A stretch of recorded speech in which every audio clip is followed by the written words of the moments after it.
Bonjour Claire de Mazancourt, bienvenue Bonjour. au forum. Alors vous êtes la directrice générale de l'Institut de l'engagement et je voudrais déjà vous demander de présenter à nouveau l'Institut de l'engagement.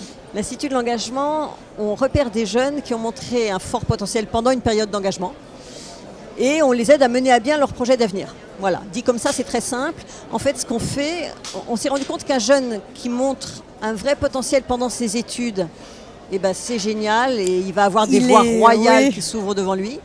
Et un jeune qui montre son potentiel pendant une mission d'engagement au service de l'intérêt général, eh ben, il n'y avait rien et nous on s'est dit, celui-là, il faut qu'on lui ouvre au moins des voies républicaines.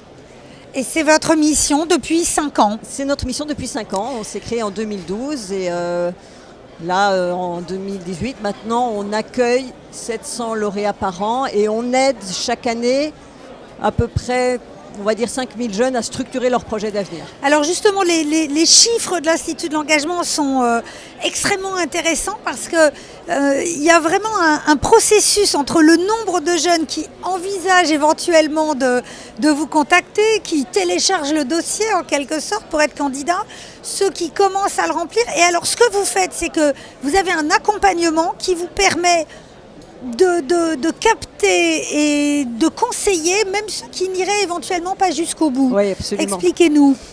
On est très, très attachés à ça. On a en fait chaque année à peu près 5 à 6 000 jeunes qui vont télécharger le dossier de candidature. Le dossier de candidature, il a été fabriqué et conçu de façon à aider chaque jeune à structurer son projet. C'est-à-dire que commencer à remplir le dossier de candidature, c'est déjà structurer son projet.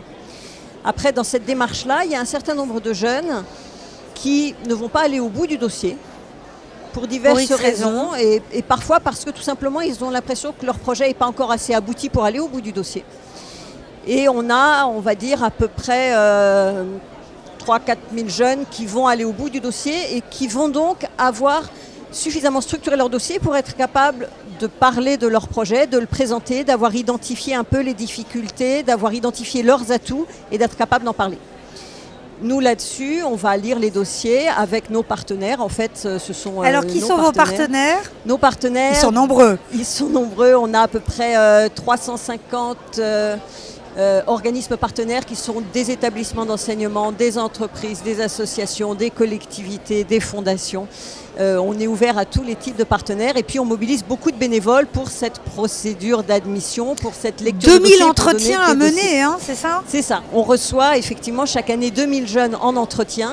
Et l'entretien, on prend le temps. On va prendre 3 quarts d'heure pour parler avec eux de leur projet, pour parler avec eux de leur parcours et pour leur donner des conseils. Et la consigne qui est donnée à toutes les personnes qui avec nous participent à cette démarche, c'est chaque candidat doit ressortir avec des conseils en plus, il doit ressortir avec des atouts pour mener à bien son projet.